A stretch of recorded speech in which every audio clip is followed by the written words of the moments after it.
commencerai bien sûr en souhaitant la bienvenue aux 250 participants qui se sont inscrits à ce colloque. 10 pistes pour éviter le burn-out.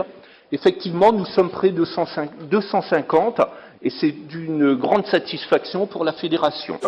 Alors maintenant, avant de passer la parole à notre premier intervenant, nous allons vous passer un film, un court extrait d'un film que certains d'entre vous ont peut-être déjà vu, qui s'appelle De bon matin.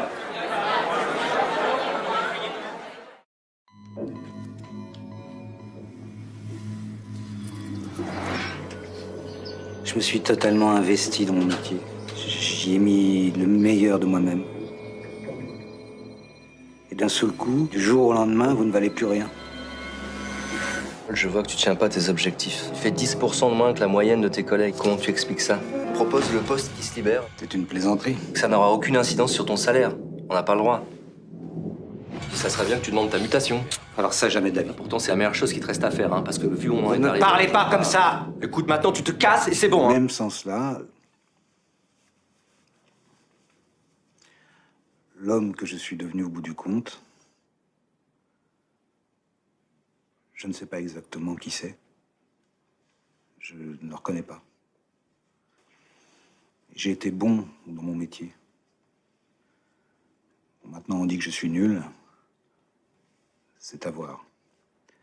Mais même quand ça allait bien, même quand j'étais au top, je me dis aujourd'hui que je déconnais. C'est pas comme ça que je voulais être. Enfoui sous le stress, la suractivité, la reconnaissance, le travail accompli.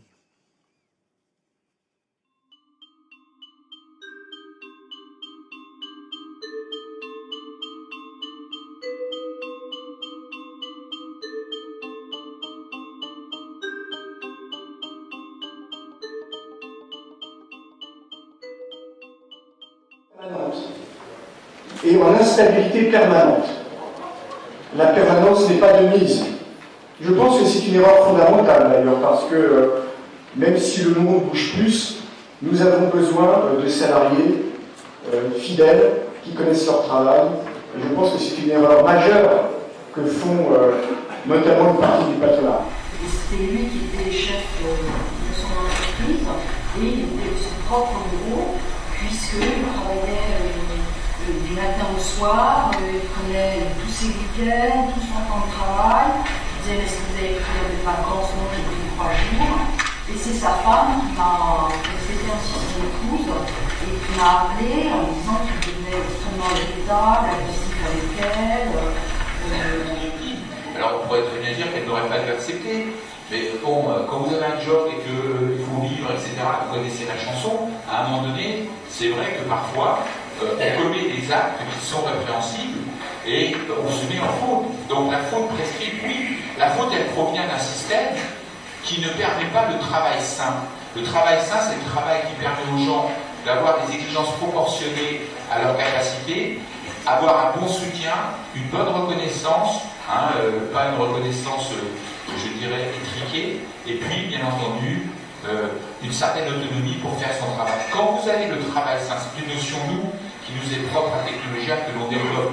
Il faut développer le travail sain, le travail sain protège l'individu. Eh bien, vous avez beaucoup moins de problèmes. C'est aux salariés et je dirais à l'ensemble de ceux qui sont dans l'entreprise, c'est qu'il n'y a pas de fatalité avec le burn-out.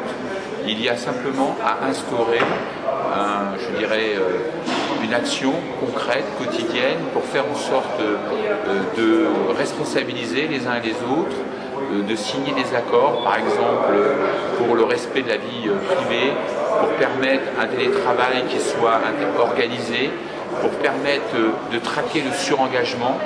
Mais tout cela ne sera pas suffisant si on ne permet pas aux personnes victimes d'être reconnues beaucoup plus facilement avec la création d'un tableau de maladies professionnelles, comme nous le réclamons, faire en sorte que l'on avance vers la création de ce tableau. Donc j'appelle tout le monde à aller signer l'appel burnout.fr pour pouvoir favoriser la création de ces nouveaux tableaux permettant de reconnaître les pathologies psychiques d'origine professionnelle.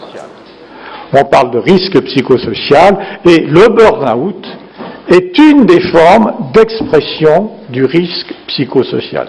Encore une fois, ce n'est une des formes d'expression, il y en a bien d'autres. Il peut y avoir des dépressions au travail, il peut y avoir des phénomènes d'angoisse, voire de panique au travail, il y a des phénomènes de traumatisme psychologique